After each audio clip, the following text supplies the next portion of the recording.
जिन लोगों को अवसर मिला उन्होंने पहले पहचान का संकट खड़ा किया अपनी अराजक गतिविधियों से, अपने भ्रष्टाचारी गतिविधियों से, और फिर प्रदेश को दंगों की आग में झोंकने का काम भी किया था। प्रदेश के शांतिपूर्ण और सौहार्दपूर्ण माहौल को आपस में ही लड़ाने का काम किया। पहले जाति जाति को लड़ाया, फिर वर्ग, मत और मजहबों को आपस में ही भिड़ाने का काम किया। महीनों दंगों की आग में झुलसता रहा उत्तर प्रदेश। तो उत्तर प्रदेश जब शांति और सौहार्द नहीं रहेगा, कोई निवेश क्यों करेगा? विकास कैसे हो पाएगा? पहचान का संकट खड़ा होगा, हर तबके का व्यक्ति तबाह होगा। और आज ये लोग फिर से अपना रंग और रोगन बदल करके फिर नए रूप में आपके सामने प्रदेश की जनता को गुमराह करने के लिए फिर से आना चाहते हैं। बुलडोजर पे हर एक व्यक्ति के हाथ नहीं फिट हो सकते। इसके लिए दिल और दिमाग दोनों चाहिए, दिल और दिमाग दोनों चाहिए। बुलडोजर जैसी क्षमता और दृढ़ प्रतिज्ञा जिसमें हो वही बुलडोजर चला सकता है। दंगाइयों के सामने नाक रगड़ने वाले लोग बुलडोजर के सामने वैसे ही पस्त हो जाएंगे।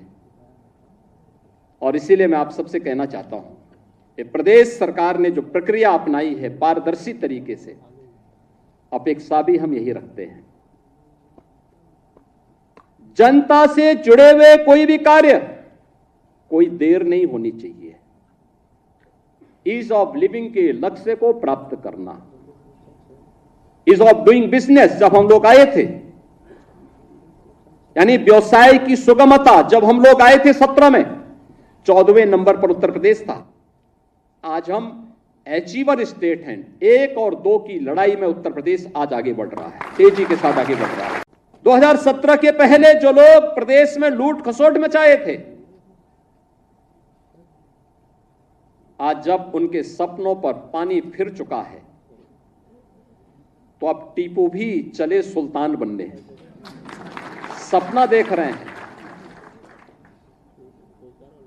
सपना देख रहे हैं। आपने देखा होगा ना, आज से 8-10 वर्ष पहले एक धारावाहिक आया था, मुंगेरी लाल के हसीन सपने।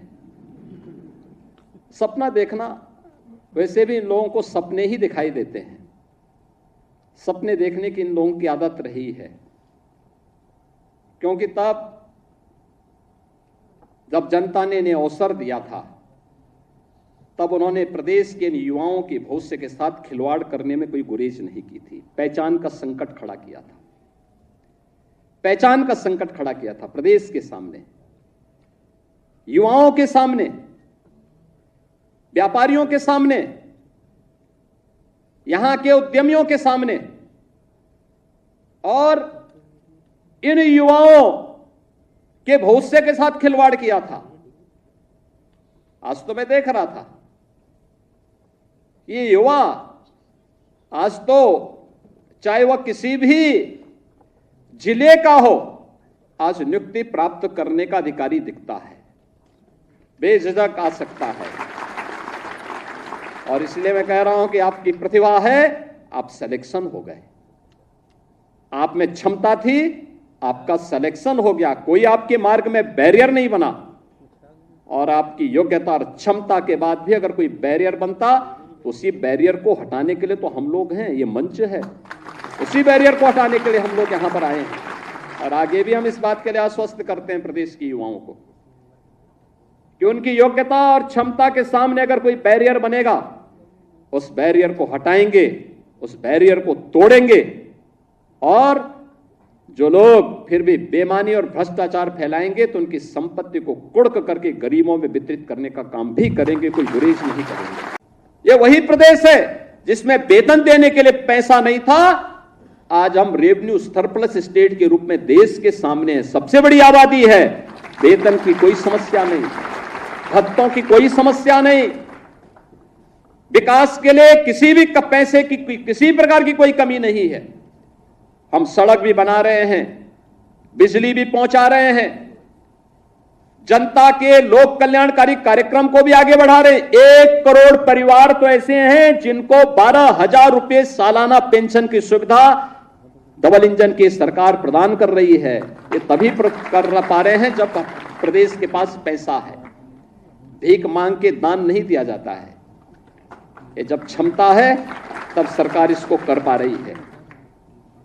कन्या सुमंगला योजना के माध्यम से बेटी के जन्म लेने से लेकर के स्नातक तक की पढ़ाई के लिए 25,000 रुपए सरकार उपलब्ध करवा रही है। इसलिए क्योंकि प्रदेश के पास पैसा है। सामूहिक विवाह योजना के माध्यम से बेटी की शादी के लिए प्रदेश सरकार पैसा उपलब्ध करवा रही है, बिना भेदभाव के उपलब्ध करवा रही है। इसलिए क्योंकि प्रदेश के पास पैसा है। हम लोग अनुसूचित जाति, जनजाति, पिछड़ी जाति, दिव्यांगजन, इन सभी को स्कॉलरशिप उपलब्ध करा रहे हैं और पहले की तुलना में कई ज्यादा उपलब्ध करा रहे हैं। इसलिए क्योंकि प्रदेश के पास पैसा है और इस पैसे का उपयोग करते हुए हम लोग आज प्रदेशवासियों को लगातार उनके जीवन में परिवर्तन लाने का काम कर रहे हैं।